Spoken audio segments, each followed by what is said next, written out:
Hello everyone. आज हम बात करेंगे इंडिया का 11वां राष्ट्रपति डॉक्टर एपीजे अब्दुल कलाम के बारे में। डॉक्टर एपीजे अब्दुल कलाम का जन्म 15 अक्टूबर 1931 को तमिलनाडु राज्य के रामेश्वरम में हुआ था। उसका पिता का नाम जैनुल आबिदीन और माता का नाम आसियाम्मा था। एपीजे अब्दुल कलाम के पिता ने कहा था, जब आफत आए आफत के बजा जानने की कोशिश करो और मुश्किलें हमेशा खुद को परखने के लिए आता है। इससे हमको ये सीख मिलता है कि बुरा समय हमेशा खुद को बेहतरीन बनाने के लिए आता है और जब बुरा समय आए तो भगवान को थैंक्स बोलना, क्योंकि आगे जाके बहुत बड़ा काम करने वाले हो देश के लिए। जब एपीजे अब्दुल कलाम साइंटिस्ट बने तब उसके पिता ने कही हुई बातें बुरे टाइम में बहुत काम आया। एपीजे अब्दुल कलाम के एक काजिन थे जिसका रामेश्वरम में न्यूज़पेपर का ठेका था। वो सब काम अकेले ही संभाला करते थे। जब 1939 में सेकेंड वर्ल्ड वॉर के दौरान भारत में भी थोड़ा बहुत इमरजेंसी जैसा हालत शुरू हुआ था, तब उसको एक हेल्प के लिए लड़का चाहिए था और वो काम डॉक्टर एपीजे अब्दुल कलाम ने किया था। तब उसका एज था 8 साल। एपीजे अब्दुल कलाम की पढ़ाई रामनाथपुरम के शॉर्ट्स हायर सेकेंडरी स्कूल से शुरुआत हुई थी। उसके बाद 1955 में वो एरोस्पेस इंजीनियरिंग के लिए मद्रास इंस्टीट्यूट ऑफ टेक्नोलॉजी में दाखिला ली। MIT का फीस बहुत महंगा था, उस समय के हिसाब से 1000 रुपया था, लेकिन उसके फैमिली के पास इतना पैसा नहीं था।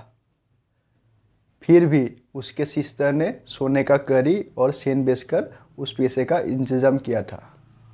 MIT से वो बेंगलोर के हिंदुस्तान एरोनॉटिक्स लिमिटेड में ट्रेनिंग के लिए दाखिल हो गया था।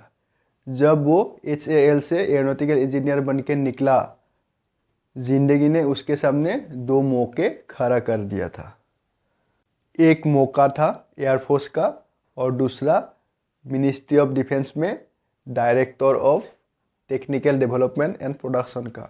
दोनों से ही इंटरव्यू के लिए बुलावा आया था। पहला इंटरव्यू दिया दिल्ली में डिफेंस ऑफ मिनिस्ट्री में। वो इंटरव्यू अच्छा हुआ था। वहाँ से वो गया देहरादून एयरफोर्स सिलेक्शन बोर्ड के इंटरव्यू के लिए, लेकिन इंटरव्यू इतना अच्छा नहीं हुआ था, इसलिए वो बहुत मायूस हुआ था।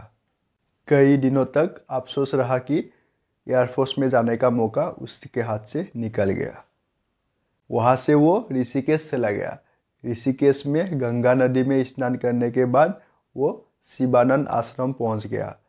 वहाँ स्वामी शिवानंद जी से भेंट हुई और स्वामी शिवानंद को वो सब कुछ बता दिया, कैसे वो इंडियन एयरफोर्स में भर्ती होने से रह गया और उसका आसमानों में उड़ने का ख्वाहिश टूट गया। लेकिन शिवानंद जी ने मुस्कुरा दिए और बोले, ख्वाहिश अगर दिलो जान से निकले हो, वो पवित्र हो, उसमें शिद्दत हो, तो उसमें एक कमाल की इलेक्ट्रोमैग्नेटिक एनर्जी होती है।